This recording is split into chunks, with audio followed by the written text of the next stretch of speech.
안녕하세요. 책 읽어주는 남자 책사랑입니다. 오늘도 미국의 소설가 프랜시스 호지슨 버넷이 1909년에 발표한 소설 비밀의 화원 그 네 번째 시간입니다.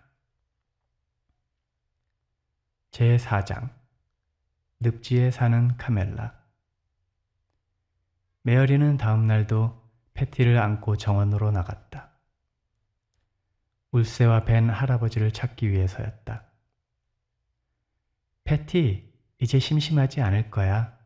벤 할아버지랑 울세가 우리와 놀아줄 테니까. 벤 할아버지는 정원에서 채소밭을 일구고 있었다.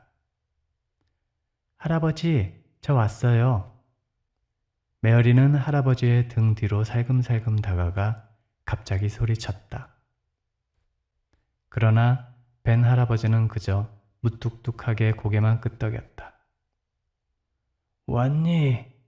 난 지금 몹시 바쁘단다. 다른 데 가서 놀아라. 할아버지는 일손을 멈추지 않았다. 메어리는 쟁기질을 하고 있는 할아버지의 등을 원망스럽게 바라보았다. 치, 할아버지도 날 싫어하는 거야. 메어리는 토라진 얼굴로 획 돌아섰다. 난 울세랑 놀 거예요. 울세는 날 좋아한다고요. 메어리는 채소밭을 나와 과수원으로 갔다. 울세야, 어디 있니? 내가 왔어. 메어리는 과수원 주위를 둘러보며 귀를 쫑긋 세웠다. 혹시나 울세의 아름다운 노랫소리가 들려올까 해서였다.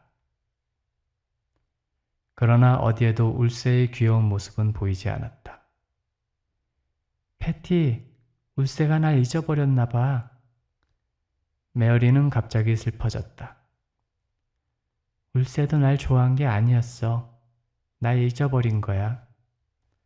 메어리는 울먹였다. 패티도 메어리를 따라 갸르릉거렸다. 메어리는 시든 나무와 쓸쓸한 바람 소리만이 무성한 과수원을 나와 들판 쪽으로 발길을 옮겼다. 멀리 들판에 시선을 주던 메어리의 얼굴이 활짝 펴졌다. 그래, 디콘을 찾아가는 거야. 메어리는 패티를 안고 들판으로 달렸다. 디콘은 들판에서 양들을 돌본다고 했어. 디콘을 찾으면 여우 친구 캡틴을 소개시켜달라고 하자, 패티. 메어리는 디콘과 캡틴을 만날 생각을 하니 가슴이 마구 뛰었다.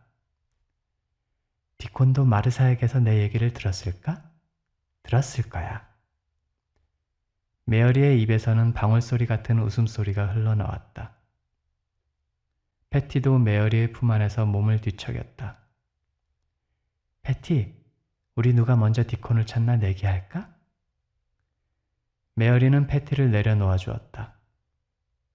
패티는 꼬리를 흔들며 들판을 향해 뛰어갔다. 같이 가자. 기다려, 패티. 메어리는 패티를 따라 들판을 달렸다. 이렇게 넓은 들판을 뛰는 건 처음이었다. 들판은 끝이 보이지 않을 정도로 넓게 펼쳐져 있었다. 걸어도 끝이 보이지 않을 것만 같았다.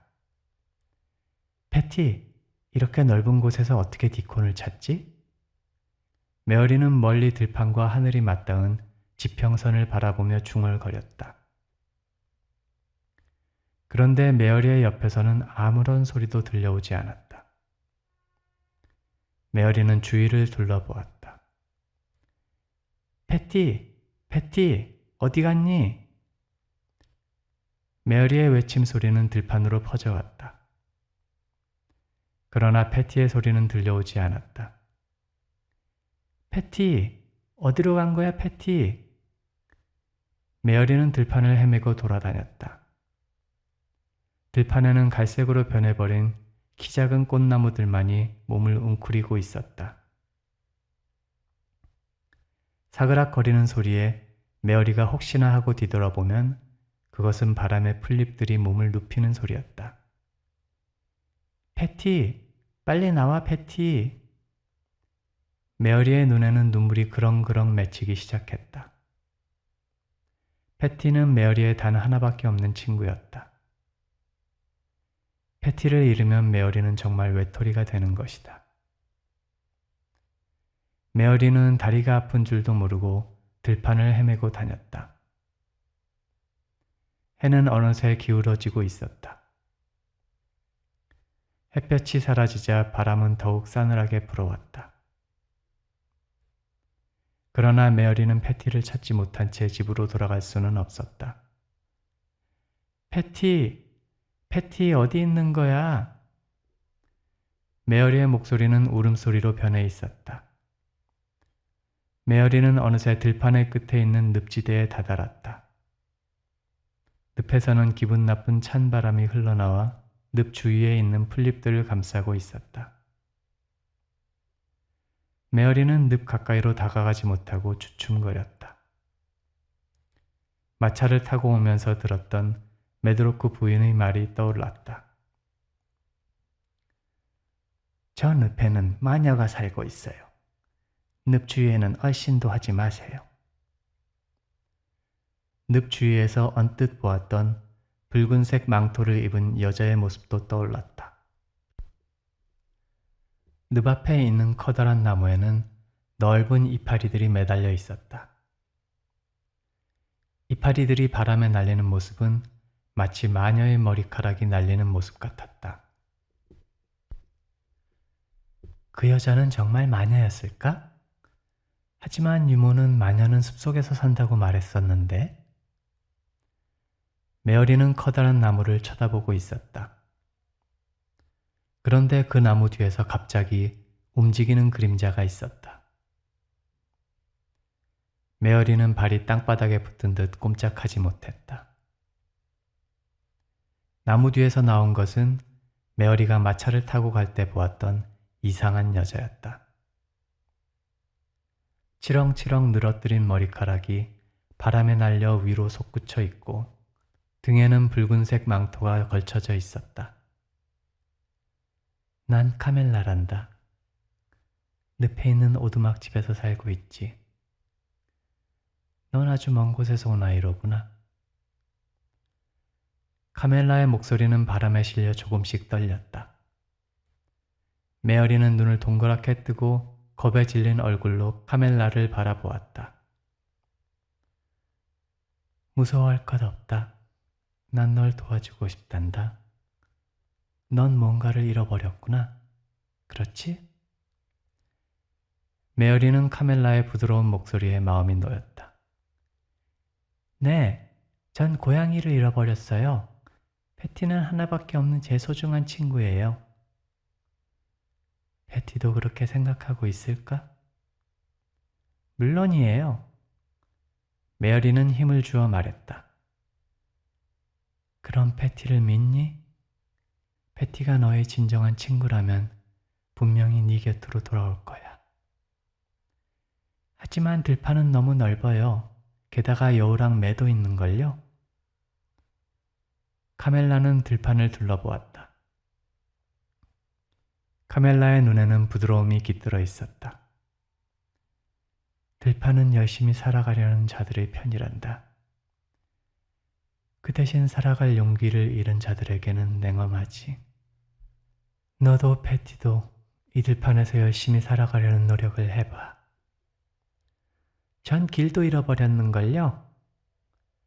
카멜라는 손가락으로 빛나는 별을 가리켰다. 저 별을 따라가면 네가 원하는 것을 만날 수 있을 거다. 그리고 이 냇가를 따라가다 보면 저택으로 향하는 길이 나올 거야. 메어리는 카멜라가 가리키는 별을 보았다. 그 별을 따라가면 패티를 찾을 수 있을 것 같았다. 전 메어리예요. 저기 들판 끝에 있는 저택에 살고 있어요. 언젠가 또 만나게 될 거야. 빛나는 별은 동쪽으로 향해 있었다. 메어리는 동쪽으로 난 들판길을 바라보며 말했다. 이제 패티를 찾으러 가야겠어요. 패티는 혼자 무서워서 울고 있을지도 몰라요. 메어리는 카멜라가 가르쳐준 대로 빛나는 별을 보며 동쪽으로 걸어갔다. 옆의 풀숲에서 패티의 울음소리가 들려왔다. 야옹, 야옹. 메어리는 소리가 나는 쪽으로 달려갔다. 패티는 풀숲에 몸을 웅크리고 있었다. 패티! 찾았어, 패티! 메어리는 패티를 안고 빙글빙글 돌았다. 한편 하녀 마르사는 날이 저물도록 메어리가 돌아오지 않자 정원과 과수원을 돌아다니며 메어리를 찾았다. 그러나 메어리의 모습은 눈에 띄지 않았다. 혹시 아가씨가 들판에서 길을 잃은 건 아닐까? 마르사는 둥불을 들고 들판으로 나갔다. 아가씨! 메어리 아가씨! 저 멀리서 메어리의 부름에 대답하는 목소리가 희미하게 들려왔다. 여기야, 마르사. 나 여기 있어. 마르사는 메어리에게로 달려갔다. 메어리는 패티를 품에 안고 오돌오돌 떨며 저택을 향해 걸어오고 있었다. 그러나 메어리의 얼굴에는 웃음이 번져 있었다. 아가씨, 어딜 갔다 오시는 거예요? 얼마나 걱정했는지 아세요? 아가씨가 길을 잃은 줄 알았단 말이에요. 패티를 잃어버렸었어. 그래서 늦은 거야. 메어리는 패티의 보드러운 털에 볼을 비볐다. 패티를 잃었었다고요? 그런데 어떻게 찾으셨어요? 마르사는 눈을 동그랗게 떴다. 카멜라가 찾아줬어. 카멜라라고요? 응, 늪에 있는 오두막집에서 살고 있대. 메어리는 마르사를 바라보며 활짝 웃었다. 마르사도 카멜라에 대해서 알고 있어? 본 적은 한 번도 없어요. 단지 소문으로 조금 들었을 뿐이에요. 사람들이 뭐라고 그래? 예언과 점성술을 하는 여자래요. 마녀라고도 하죠. 하지만 마녀는 아닐 거예요. 그저 점을 치는 떠돌이 집시일 거예요. 아가씨는 카멜라가 무섭지 않아요? 마르사는 웃옷을 벗어 오돌오돌 떨고 있는 메어리에게 걸쳐 주었다. 무섭지 않아? 패티를 찾아주었는걸? 메어리는 정말로 카멜라가 무섭지 않았다. 오히려 왠지 친근하게 느껴지는 것이었다. 카멜라는 메어리를 도와주고 싶다고 말했으니까.